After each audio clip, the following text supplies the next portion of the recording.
We don't know what's going on tomorrow. I don't know what's going on in the next 20 minutes, let alone tomorrow or the day after or next week or next month. So I can spend my time planning for the future instead of resting and still be completely unprepared for what's coming around the corner.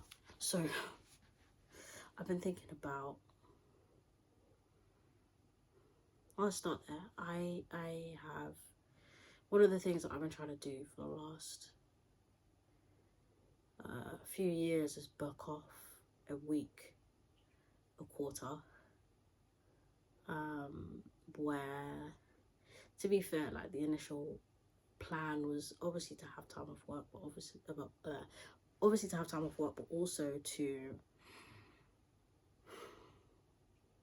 get stuff done, like the deep cleans that I need to do, and the just things like that, bigger jobs that in the day-to-day running of life I don't have time to do, to get those done. And this is my week off, so I've been off work since Saturday, and I think the first thing is I didn't realize how tired I was.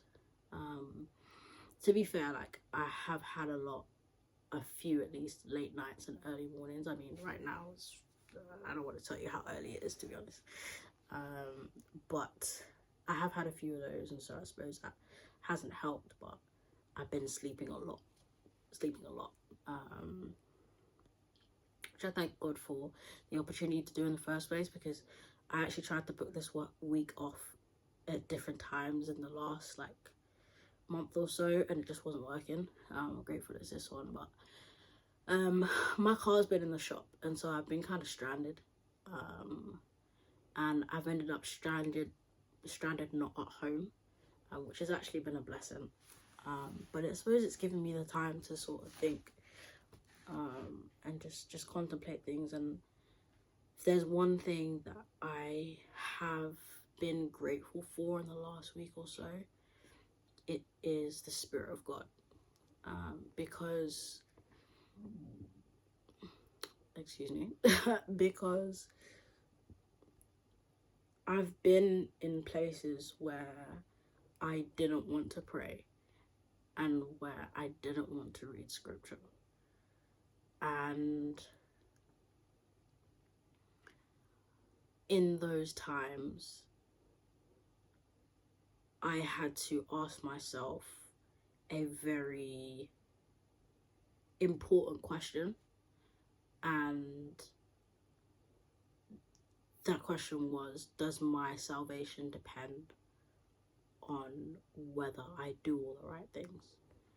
Because in theory, like we all know, the answer is no. That's the gospel, right? But sometimes we don't live like that. There were seasons in my life where I didn't even think about the Bible. I didn't think about the Bible. I didn't think about prayer. I didn't think about any of those things. I was just living my life, doing my thing. I had made a confession of faith. And I look back on those times now, and at the time I was completely unaware. But I think when I did start to think about those things, and I did start to care about those things, I looked back at that time, or at least I was encouraged and enticed to look back at those times as I was doing something wrong by not doing those things. And I think these days, the more I look back at that time, I think, man, God was sustaining me. And the little that he, like, you know, he says like his burden is light. The little that he required of me, I was doing. But even then, it was a response to his Spirit drawing me. Like, you know, when you look at the scripture in the Gospels, it says that no one comes to the Father unless he draws them.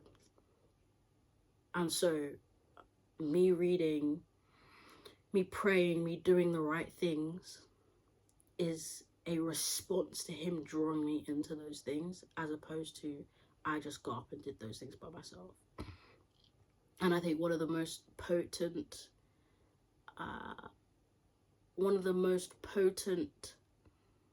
realities, or one of the realities of life that is most potent to me when it comes to the idea of you can do nothing and you cannot come anywhere near God unless the Spirit draws you, is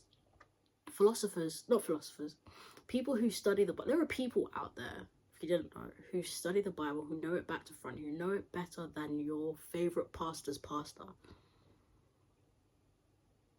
and they have not been born again. And so it's all sort of leading me to asking myself a question in this present day, and that question is, where is the oil? Where is the grace? Where is the power to do in my life right now? If I'm trying to figure out, you know, I consider myself to be blessed in the sense that before I was in a daily conscious relationship with God, I have no ambition, and I'm very comfortable in where I am. And so that also manifests in that I don't have the energy to keep at something that's not working.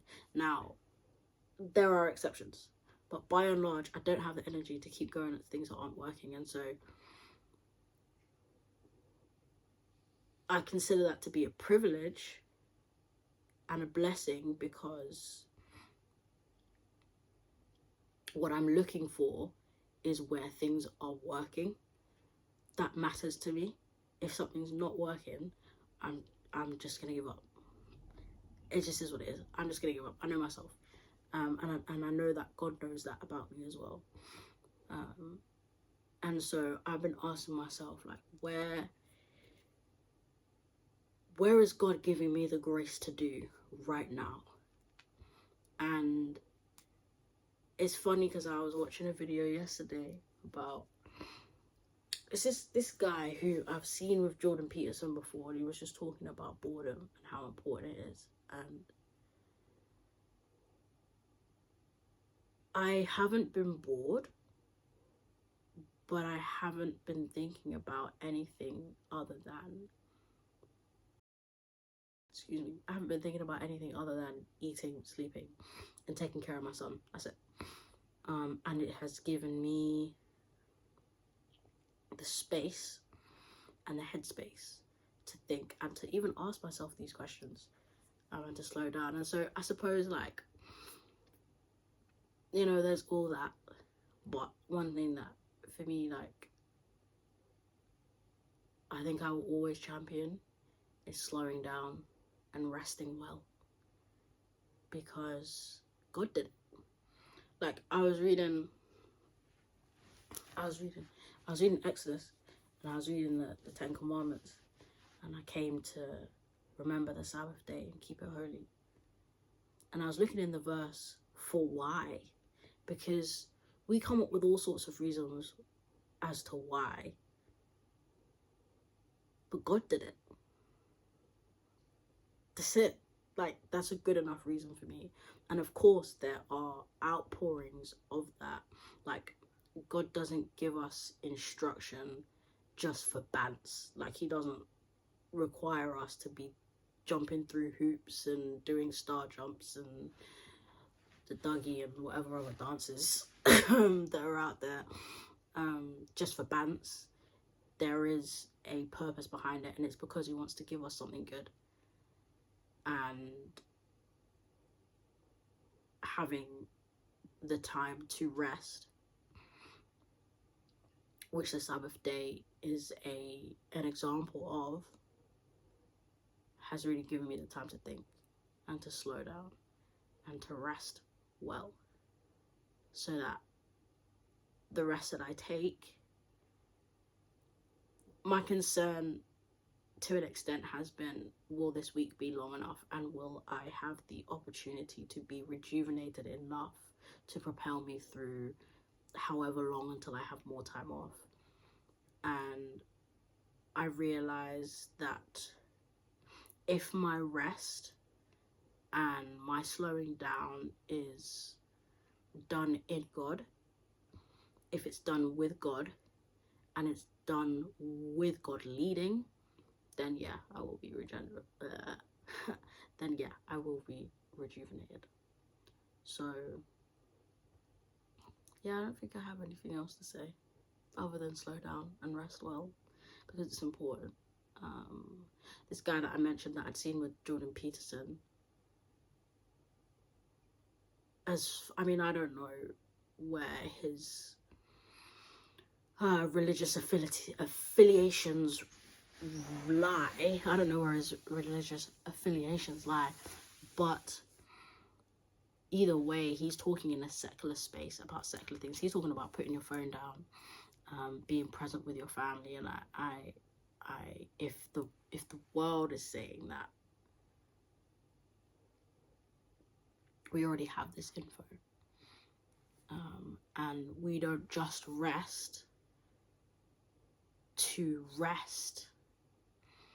We rest to give ourselves pause, give our bodies pause, and put ourselves in a position where we can hear God and He can propel us into whatever is coming our way. Because the reality is, we don't know what's going on tomorrow. I don't know what's going on in the next 20 minutes, let alone tomorrow, or the day after, or next week, or next month. So I can spend my time planning for the future instead of resting, and still be completely unprepared for what's coming around the corner. And so I feel like I'm rambling now. I have so much more to say, if I'm honest with you, but